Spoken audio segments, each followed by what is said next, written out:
born in 1951 in the state of North Carolina. My mother and my father migrated to Carolina when I was 1 year old, along with my brother who was 2 months old. I was educated in the D.C. public school system. I grew primarily in the Leechworth Park area, but my mother was a road runner. We moved all over D.C. I graduated from Lucretia Mott Elementary School, which is on 4th and W Street, right in the middle of the Howard University area, and went on to Garner-Patterson Junior High, which is also a well-renowned black institution in D.C. in an impoverished area, and I moved on from there to Cardozo High School, which is normally the sequence in which we African-American kids progress through the educational system in whatever area of the city you lived in. You went from one elementary school to the next junior high and to high school. I graduated from Cardozo High School in 1969. I'm from Smithfield, North Carolina, born in a town called San Duran. Our country is Johnston County, and Raleigh is the capital of Smithfield. I was born Smithfield, North Carolina. It's a little town. It's the Ku Klux Klan town. As you came into my city, you would see a sign saying KKK country. So you know how hard it was for me to be raised in North Carolina, because we had no rights. We could not go through the front doors. We was always going through the side doors, back doors, and the sign would say, colored only, colored to the back or colored to the front. I was born in Germantown, Pennsylvania, grew up in New York. Really wonderful parents who recognized that I had talent at an early age.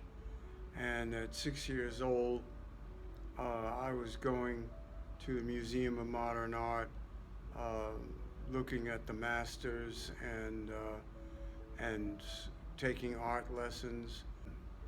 At an early age, I knew I wanted to study interior design. My mother worked in the bakery factory.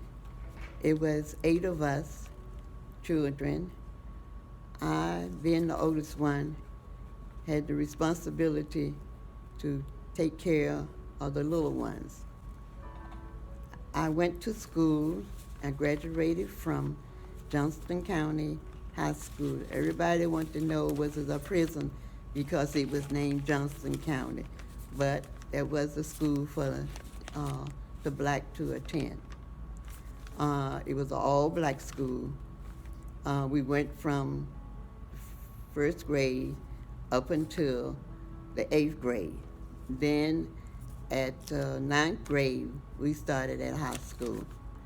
So we could not go around the city.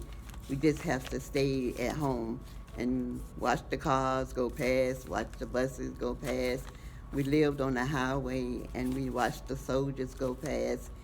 And I was the one who had to help my siblings with their schoolwork, with the housework. In 1968, Martin Luther King was assassinated, and at that time I was a junior in Cardozo High School, totally ignorant of the fact of who I was as an African-American male, and not honoring my ancestry, being a proud man and doing things that were positive contribution to our community. Basically, I was what we call at that time a product of my environment. And my environment consisted of vices in 7th and T Street and 14th and U. Those were my playgrounds as well as the playground of many of my peers. And as a result of that, I was exposed to a lot of those vices such as drugs, prisons, and incarceration. The segregation passed, and then we was able to go into the restaurants through the front door, the grocery stores through the front door, but they didn't like it. We still had a hard time the white people didn't want us to accept us as being a race, that we had knowledge, we had education, but we kept fighting and fighting and fighting. So at the beginning of segregation, it was really hard. But as the years went past, it became a little better. The schools in North Carolina became black and white went to school together. I didn't have the opportunity to go with the black and the white, but some things that my sibling would say that was kind of hard for them to get adjusted to the schools of color. And going through those transitions in life, as negative as they were, I prospered from them, from education, of being aware of the political system, also getting first-hand experience of the injustice of the justice system. And because of that experience, when I was released from prison in 1972, from the Lord and Youth Center, once again, because of my lifestyle and the types of things that I was exposed to, and not taking advantage of opportunities, which I was not aware of, because we didn't have those things extended to us at that time as they are being extended to us now. When I came out, I aligned myself with SNCC, which consisted of Rap Brown and Stokely Carmichael. And I was 19 years old at the time, very impressionable, but once again I became involved in politics, and also that's when I ran across Marion Barry. Mary Barry found myself and several other youths in the Leechwood Park area, which is, like I said, adjacent to Howard University. And he began to recruit us and provide us with education about ourselves as a black man. And I was also exposed to Malcolm X, who was one of my mentors as well. He was located at the number 4 Temple on 4th and New Jersey Avenue. Once again, all this is in proximity to the Leechwood Park area. And I was also raised on the 9th and Peachtree area with my grandmother, and I was baptized at Charlotte Baptist Church when I was 12 years old.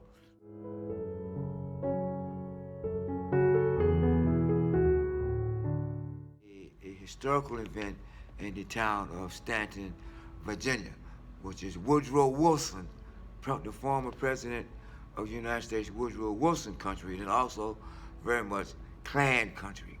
And I was a resident there with my first wife. And as a result of being there and me being the revolutionary person that I was, I noticed something entirely wrong in that town. They had no black activities whatsoever. And they had been assigned an area in Stanton for blacks. It was segregated totally. And they had assigned a place, a little small space in blacks that a white family had donated to blacks to keep blacks from associating with the whites in Gypsy Hill Park, which was a fully equipped park, trains, ponds, ducks, and all that. Whereas the black park, which was called Montgomery Hall, had nothing. Potholes, trash cans, things like that. So as a result of me being aware of those dire conditions, I took it upon myself and other individuals to form a group called REACT. And I went before the Stanton Community Council, City Council, to correct this. And I appeared before the City Council, and this is basically what they said. And at that time, I had not changed my name. My name was Samuel Terry. This newspaper article, you see, it says, council issued permit for July 4th events at Montgomery Hall. It states, Stanton City Council issued a permit for a 4th of July festival that Samuel Terry, me, spokesman for the REACT Committee, sponsor of the event, said would draw largely a black crowd of 500. Mind you, the Gypsy Hill Park, which was going to have the Statler Brothers, while the festival would provide an alternative to the Statler Brothers' Happy Birthday celebration, USA celebration at Gypsy Hill Park, expected to draw more than 70,000 expected to appear that year, whereas in Montgomery Park, 500. Terry said the event was not an anti-Statler Brothers event or anything anti-anything. Terry said that Montgomery Hall is acknowledged to be a park for blacks, and Gypsy Hill a park for whites, and that a form of segregation has to be made voluntarily. In short, the reaction from the committee, the city council, was this. The vice mayor, David Craig at the time, made the motion to grant a permit, which may involve the hiring of extra security personnel to police the area, saying that all taxpaying residents have the right to police protection and to use the parks. How do you differentiate what Statler Brothers do on the 4th of July and what these guys are trying to do? That's what David Craig asked.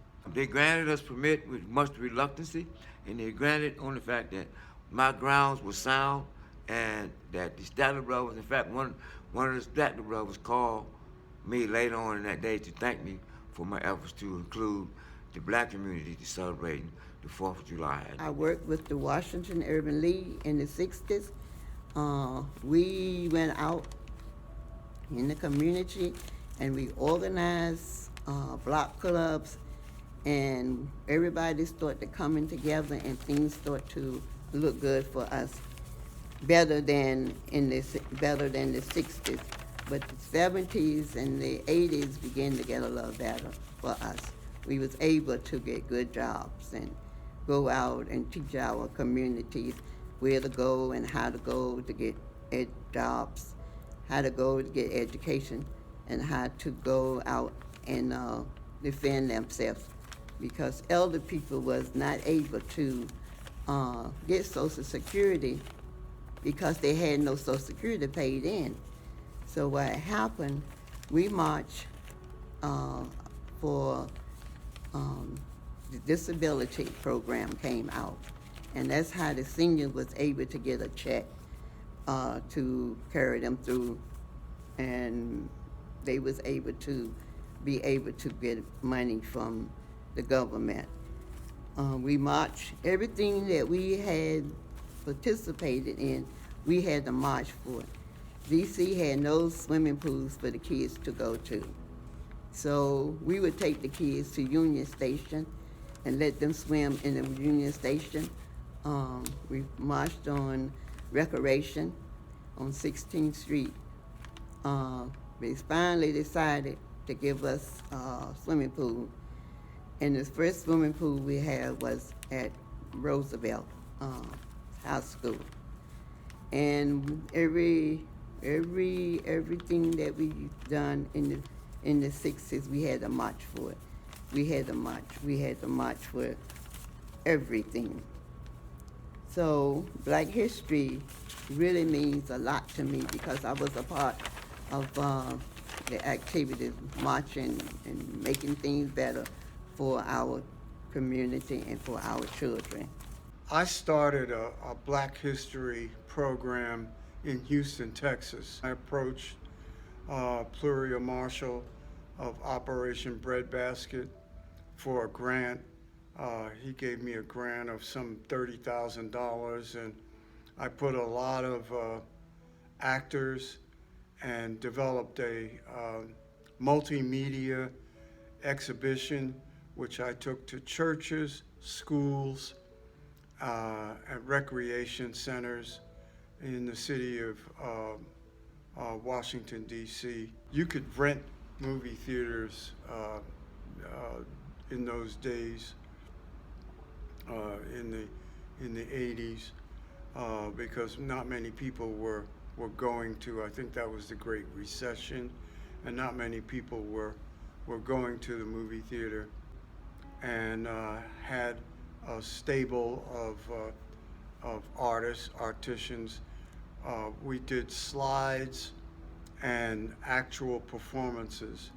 One of the particular performances that I have in mind that stuck in my mind was we did a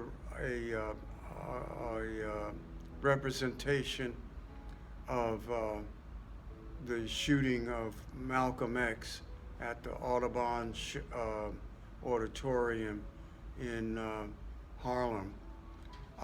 Unbeknownst to me, the actors that I had hired had real guns and blanks in their guns, And once they began the distraction and the attack on Malcolm X, who was an actor portraying him on the stage while the slides were projecting the different photographs of Malcolm, the theater cleared almost instantaneously.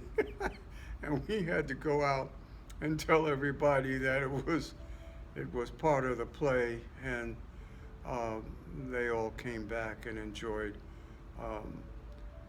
the Black History presentation that I had developed.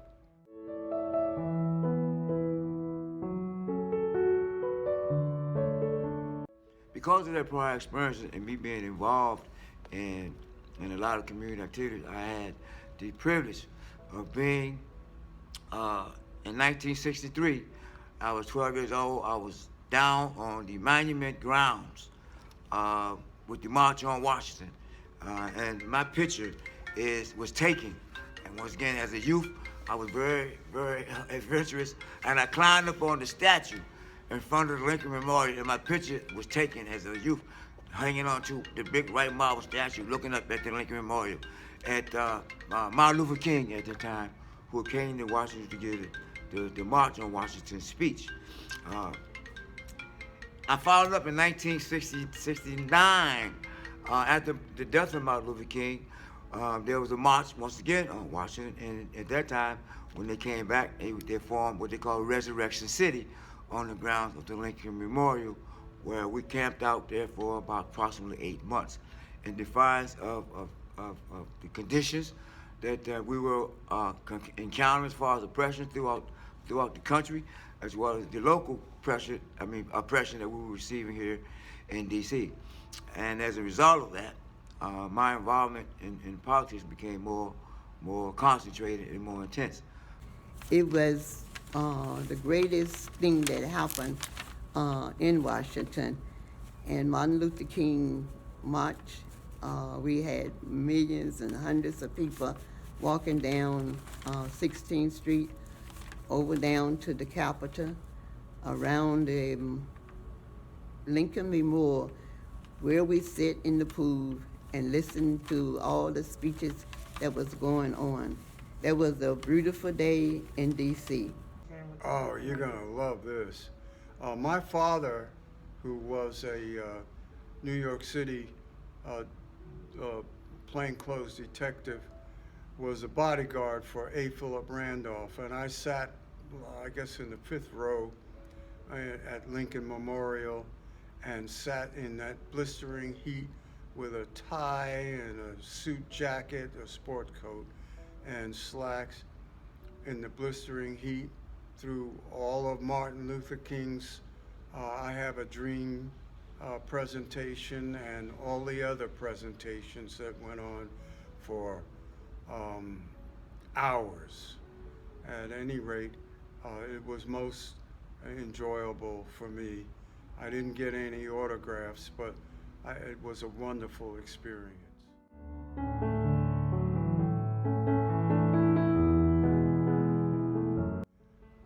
Get out of the street, get in the books. Knowledge is power. Go out. We fought for education. Go out and get education. We fought for jobs. Go out and get a better job. Make yourself useful to all the things that is out there for you, and make a life for you and your families. Be educated. Education is the best thing that can happen to anyone. Without education, you are somewhat behind, but go get education. Education is the specialty of your life. If you get education, you can make it into this world. So that would be my advice for all of the generation. What I would pass on to the next generation is this: continue to educate yourself, continue to learn all the behaviorism that we have been passed on to us by slavery that attribute to abuse, whether it be verbal, physical, or maltreatment. Why? Because those behaviors have traumatized us and will continue to traumatize us if we do not understand them and do not do not correct them. And the best way to correct them is to align yourself with a positive support group that works on characteristics that would deter you from deterring your family and abusing yourself